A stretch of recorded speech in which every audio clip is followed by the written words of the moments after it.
जैसा कि आप जानते होंगे कि पाकिस्तानियों के लिए ये हफ्ता बहुत महंगा पड़ा है, क्योंकि समंदर की लहरों ने दो पाकिस्तानी कश्तियों को डुबो दिया और दोनों की नेचर डिफरेंट थी। एक साइड पर यूनान के बॉर्डर पर वो लोग जो रोजी रोटी, रोजगार और बच्चों के बेहतर मुस्तकबिल के लिए जा रहे थे, और उनको यूनानी कोस्टल गार्ड ने वो कुछ इस तरह उनकी कश्ती को रस्सी से बांधा गया, उनको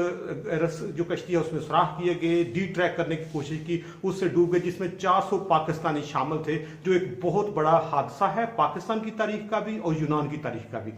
दूसरी साइड पर दो पाकिस्तानी बाप और बेटा जो एंग्रो ग्रुप ऑफ इंडस्ट्रीज के मालकान में दाऊद ग्रुप ऑफ या दाऊद फैमिली के शहजादा दाऊद और उनका बेटा सुलेमान दाऊद, वो दोनों एक बहरी आबदोज में सवार थे, और उसमें वो बैठकर जो टाइटैनिक का मलबा जो 1912 में डूबी थी उसका देखने के लिए तकरीबन 4 किलोमीटर समंदर की गहराई में जाकर उसको ऑब्जर्व करने के लिए जा रहे थे, और वो रोजी रोटी और रोजगार के लिए नहीं थे जा रहे। उनकी जो पर पर्सन टिकट है वो 7.5 करोड़ पाकिस्तानी रुपए की थी, और दोनों बाप बेटे ने 15 करोड़ की टिकटें लेकर उसको विजिट करने जा रहे थे। लेकिन जो ही वो आबदो समंदर के अंदर गई, 1.25 घंटे के अंदर अंदर उसका जमीनी राब्ता मुनक़ता हो गया, जिसकी वजह से तशवीश जो है वो बढ़ती जा रही है। और इस वक्त पूरी दुनिया का जो मीडिया है वो इस चीज पर बात कर रहा है कि जो शहजादा दाऊद और उसका बेटा सुलेमान दाऊद है, और उसके साथ 2 और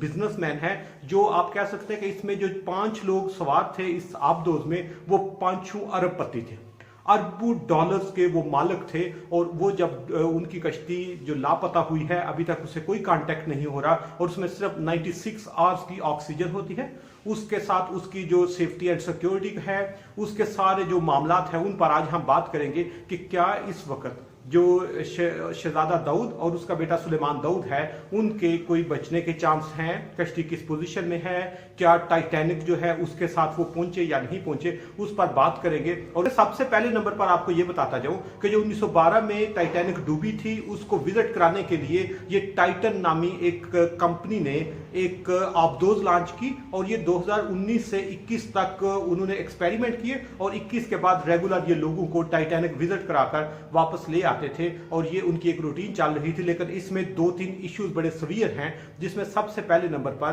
कि इस जो आबदोज है, ये जो कंपनी है, ये जो सारा सिस्टम है, इसको किसी रेगुलेटरी एजेंसी ने रेगुलेट नहीं किया, इसके पास कोई स्टैंडर्डाइज लाइसेंस नहीं था कि ये काम इस तरह के जो इनका रिस्क लेवल है वो मिनिमम हो जाए, जो एक बहुत बड़ा खतरा है, क्योंकि कोई बंदा उनसे वो जवाबदेह नहीं हो सकता कि उन्होंने ऐसा क्यों किया। दूसरे नंबर पर जो इस टाइटन नामी कंपनी है, इसका एक ब्रिटिश मुलाजम था, उसने इस पर कुछ इंकशाफात किए थे कि इसमें थ्रेट्स बहुत ज्यादा हैं, इसमें सिक्योरिटी रिस्क बहुत ज्यादा है, इसके सिक्योरिटी फीचर्स बहुत कम हैं, और जो ही उसने ये स्टेटमेंट दी तो उसको इस कंपनी से फारिग कर दिया गया कि तुम इस कंपनी की बदनामी कर रहे हो, तुम इसके बिजनेस को नुकसान देने में अपना रोल प्ले कर रहे हो। तीसरे नंबर पर इसके सिक्योरिटी फीचर के हवाले से देखा जाए तो इसमें सिर्फ एक बटन है, और वो बटन रेड और ग्रीन का होता है कि ये चल रही है या नहीं चल रही, और उसके बाद सारा ऊपर जो एक आबदोज के ऊपर जो एक बहरी शिप चलती है वो उसको कंट्रोल करती है, और उसके थ्रू उससे कांटेक्ट होता है। लेकिन ये जो ही डूबी उसके सिर्फ 1.25 घंटे के बाद इसका राब्ता खत्म हो गया। ये संडे को, एतवार को डूबी थी, और इस वक्त इसके तकरीबन 90 घंटे हो रहे हैं। तो जो एक्सपर्ट्स हैं, जो आप बहरी आबदोजों पे काम करते हैं, जो समुद्री साइंसेज पढ़ते हैं, उन्होंने ये कहा है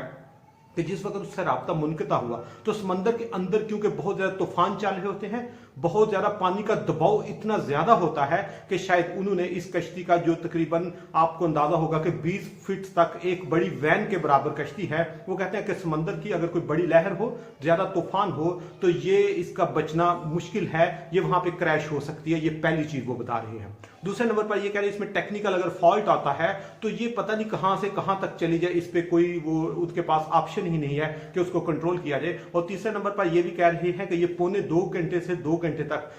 टाइटैनिक तक पहुंच जाती है, और वो कह रहे हैं कि शायद टाइटैनिक तक पहुंचने के बाद ये टाइटैनिक को टकरा गई हो, या टाइटैनिक जिस